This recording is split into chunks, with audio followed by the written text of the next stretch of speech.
Alright guys and girls, welcome back to another episode. I hope you had a fantastic weekend, whatever you were doing. So yeah, we are August the 5th, and what on earth is happening to Bitcoin right now? We are down approximately 30% from our local top here at 70,000 US dollars.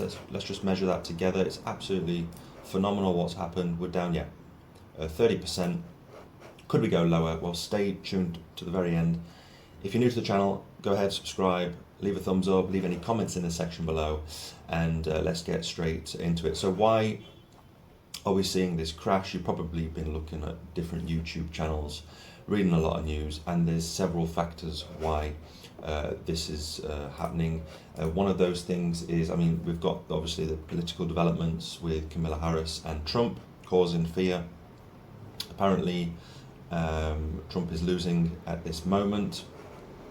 And with the political developments, it could be it is one factor for sure. Then we've got the geopolitical conflicts. We know what's going on in Israel and Gaza. People are worried with what's going on there with Hamas in Iran, and so causing problems with the global economy. So yeah, we've got two massive things. People are thinking World War III is coming, etc. So but the sentiment right now, we've just completely gone from greed and we're going to go into fear. In my opinion, we could very easily this week, very fast, go straight into that extreme fear due to those events. And then we've got the economic data. We've got poor labour market data, increased calls for rate cuts, raising recession fear. So for sure, over the next months, a few years, we're probably going to have another massive recession like we did probably on the scale of what happened in 2008 and 2009. So could that happen this year? Personally, I don't think so. This is just many things happening. We've got what's going on with Japan at the moment and China. What could reverse this was quite interesting. Increased global liquidity, particularly from China and Japan, is expected to boost the market and turn the bear market into a bull market. If you zoom out, we're still in a bull market. The problem is Bitcoin right now is down 30%. And I've been saying on my channel, if we go down 50, 60%, then then we could flip into a bear market. And it's strange because we are in post-halving. So technically, if we follow the same structure, we shouldn't, but it is what it is.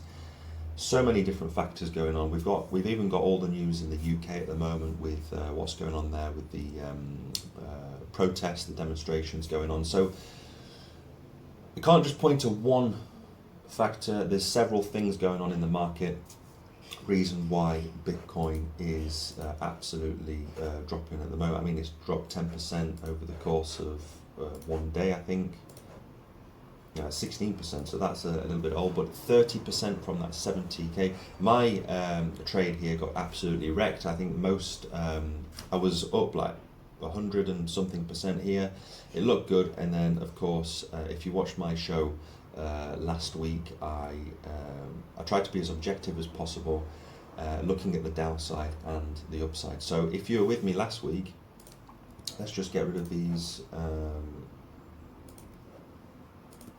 support and resistance just for a moment. We'll keep this one at the top, that's fine. So yeah, if you were with me last week, we spoke about the potential rise to the upside, but also we looked at you can go and check out that video talking about the potential movement down to that CME gap. So what's interesting is I did say, and you can go and look at my videos, these CME gaps, they tend to get filled 8-9 times out of 10. I spoke about that last week on my channel, probably on, I don't know if it was the Thursday. I didn't do a video on the Friday, I think it was Thursday. And yeah, look what happened over the course of the weekend. So for me, I was talking about that on the Thursday. I'm pretty sure it was Thursday. And then over the weekend, we have filled up this CME gap here. So again, this was formed on about 2 weeks ago, I think. And so yeah, we filled it up, so that's it, which is good. So now we've got that out of the way. Could we go a lot lower? Of course we could. What's interesting is if we do zoom out, the Fibonacci, the 0.3 level. I've spoken about this in previous videos a few months ago.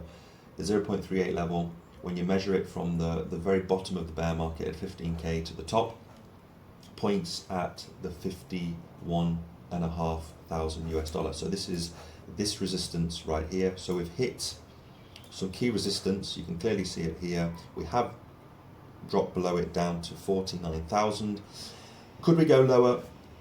Of course we could. The problem is we need to, I mean, it's 10 o'clock here in France, in European time. The Asian markets obviously have probably been the catalyst for this dump over in Japan through the night. So I've woken up to this Monday morning, and it's yeah, it is what it is. So I'm probably absolutely mental because I've just been buying more altcoins. I mean, I looked at the altcoin space and I've just, I mean, Beam is down 40%. So I've just bought 5,000 tokens of Beam, bought more Bitcoin. I'm buying more altcoins. If you think I'm absolutely crazy, let me know in the comments. But this is, for me, not financial advice, of course. I've seen it many times before. This could be a it looks like it's a black swan event. How fast it's moved because of those several conditions going on at the moment in the world. It's reminded me of that COVID crash of 2020, where we could have a very quick V-shape recovery. So some of my friends are still predicting a $30,000 Bitcoin. I don't think it's going to happen. I'm 90% sure it's not going to happen, but that 10%, I mean, they could be right, it could happen. So if we were to drop down to 30,000 US dollars, then what needs to happen is basically we need to drop below this support and then start coming down to these levels of 40 to 44k would be the next level of key support. So we've got a lot of support in that range. So if we do drop, I mean, we did drop quite suddenly down here, but we need to find out what happens at 2 p.m. Here in Europe, because obviously when America wakes up and the stock markets open on Wall Street at 8 o'clock this morning over in the States, that'll be around 2 p.m. My time. So yeah, that's why I'm bringing this video out right now, because let's see if we do hold. If we hold and everything is okay at 2 p.m, 3 p.m, then we could see something like we did back in 2020. Let's just go back where we had this boom straight down to the downside, and then we had that V-shaped recovery over the course of about a month, from March through to April, end of April. So could we see something like this where it's just a quick drop to the downside? Now this COVID crash, it was 60% from, I mean, it depends where you want to measure it from, but from February 13th all the way down to, when was this? This was March the 20th. We did drop 63%. Sorry about the noise. It's, I think it's an ambulance going past. I do have my window open. Anyway, so that was the 63%. I'm not saying we're going to go down 63%. It depends where you measure it from. Here in Europe, we went into lockdown in the March. So if you measure it from March, I think it was March the 17th, where we, yeah, March 13th, 17th, that would be approximately, still a 50 odd % crash. So currently, right now, we are down 30%. Could we go a lot lower? Personally, I don't think we're going to go lower than this. On a video or two before, I did speak about that 0.38 level on the Fibonacci, but that was many videos ago. You'd have to go and check out that video from last time. I should check it out myself and maybe put it in the description below. So what's going to be interesting right now, if you're dollar cost averaging, then fair enough, you can do that at any moment. But if you're thinking about going into a trade right now, it's like catching a falling knife. So just be very, very careful if you're going to jump into a trade. I might jump into a trade today, depending on what happens at 2 p.m. my time when the US markets open, because we could easily tank it right down another 10% if it's bad news over in the States. So the next level if it's bad news and we do come tanking it down, then we've got to look out for the lower $40,000 range, and that would be terrible. But look at the bright side. Okay, we're down 40%. If that happens, Bitcoin, the rest of the altcoin market will be at bargain prices. It's the ultimate sales, in my opinion, to start jumping in, and it's exactly what I did 4 years ago during that COVID crash.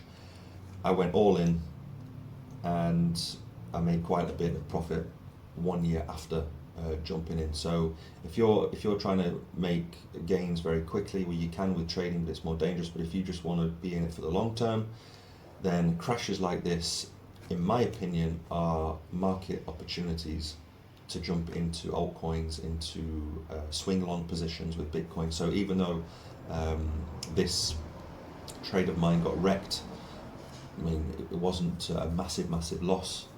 I didn't put all my portfolio on it, and that's another thing. If you're trading, don't put 100% of your trading portfolio, just put a percentage, and that's it. So if you do get wrecked, you don't lose everything. So I still have a lot of dry powder on the side, and I'm ready for that next trade, that swing long position. I'm just going to wait to see what happens over in the US stock market. So another thing I just wanted to quickly bring out before we conclude this episode, if we go to the lower time frames, let's go to the 4 hour and just zoom in, you can clearly see we have, so this is quite interesting.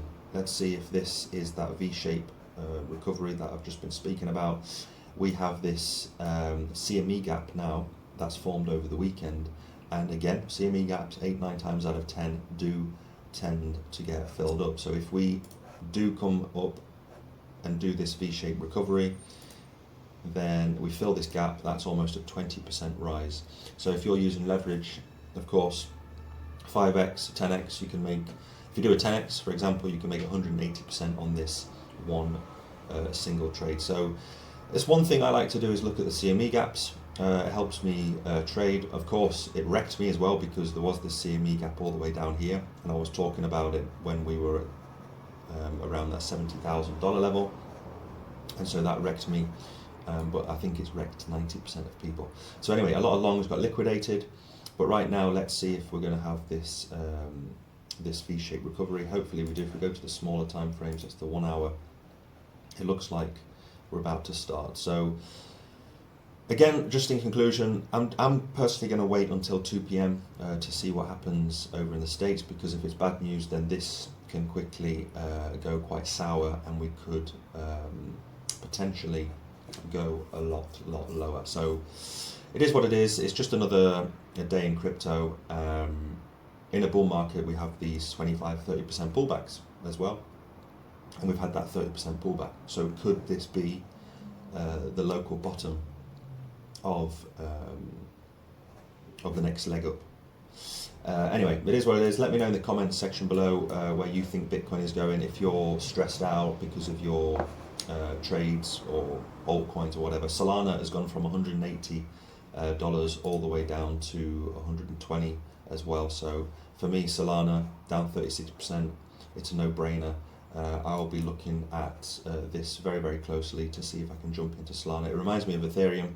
When I jumped into Ethereum 4 years ago, it was roughly around the same price.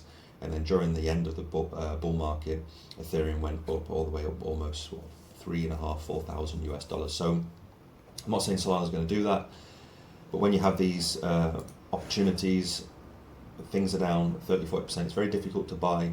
I understand that, but you've got to look at it as you can get more crypto for your money. It is the sales. We're in a bull market. Just zoom out as well if you're stressed out. And yeah, right now we're still sitting at 52,000. And 4 years ago, 52,000 was almost at the top. So we're sitting quite nicely. It's not the end of the world, but let's see what the rest of August brings. So again, subscribe to the channel if you haven't done so. Thanks guys and girls for listening, and let me know in the comments section below what you think, any coins that you're jumping into, and I will see you next time with another video. Bye bye.